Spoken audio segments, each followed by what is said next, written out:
Well, welcome back to Simple Truth, where we try to make some simple truths, and we are in the story of David. We're in First Samuel. We're in chapter 22. We just found out that David surrounded himself with some pretty crazy people, right? The people around him. People of all types came to him who were in need. They were in need of a leader. They were in need of somebody to serve. They were in need of a place. They were in need of all kinds of different things. A bunch of people, the broken, the blind, the deaf, not just the strongest and the best, right?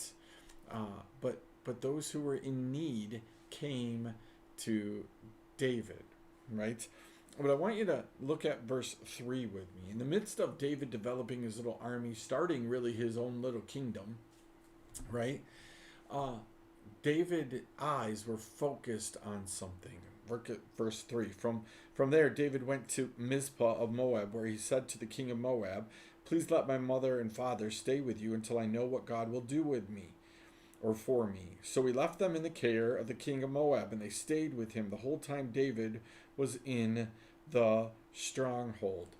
So we look at this, and in the midst of all of this that's going on, David had a concern for his parents. He had a concern for keeping them safe, right?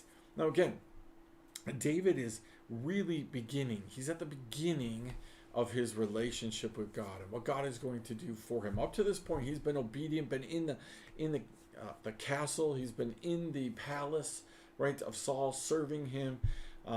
Just doing what he thought was best, trying to serve God in that avenue. But now he's run away, and now it's okay. I don't know what God is going to do in this moment. Again, we talk a lot about trusting God. We talk a lot about having faith in God. We talk a lot about all of these things.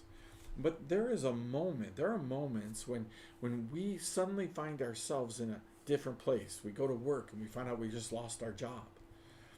When we're trying to close on a house and we find out that it's not going to close, right? Or when we're doing this with our kids or family or friends or any of these different things. What happens when God puts us in those moments where we got to figure out what's God going to do in this moment?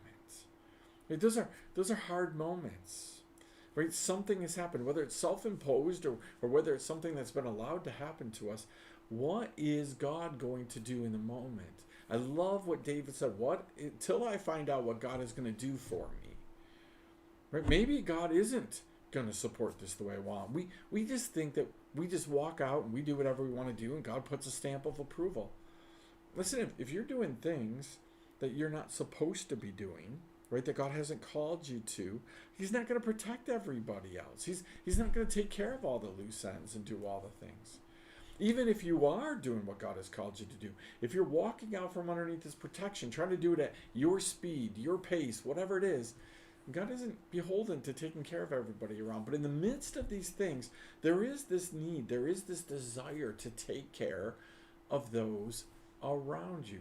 David is constantly on this, where he's thinking about those around him.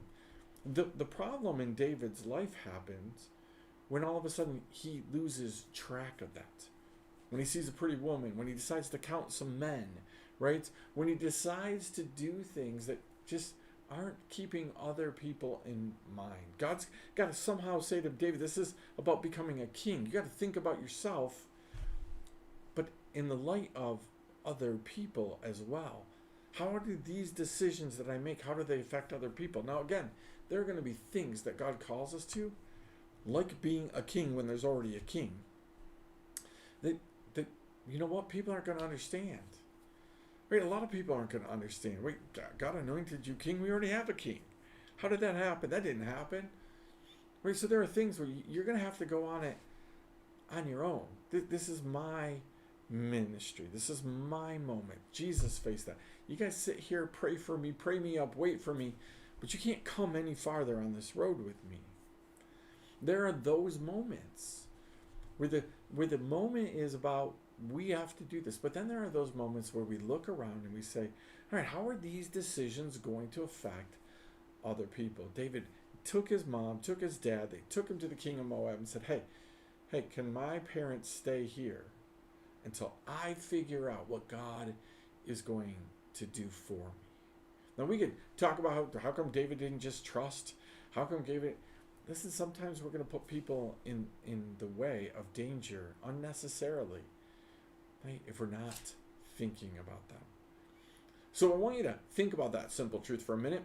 How might you be putting other people in danger? Who might you need to be thinking a little bit more about, right? Who might you need to be putting, right, someplace where they're safe while you figure out what it is that God has for you. We'll see you next time right here, Simple Truth.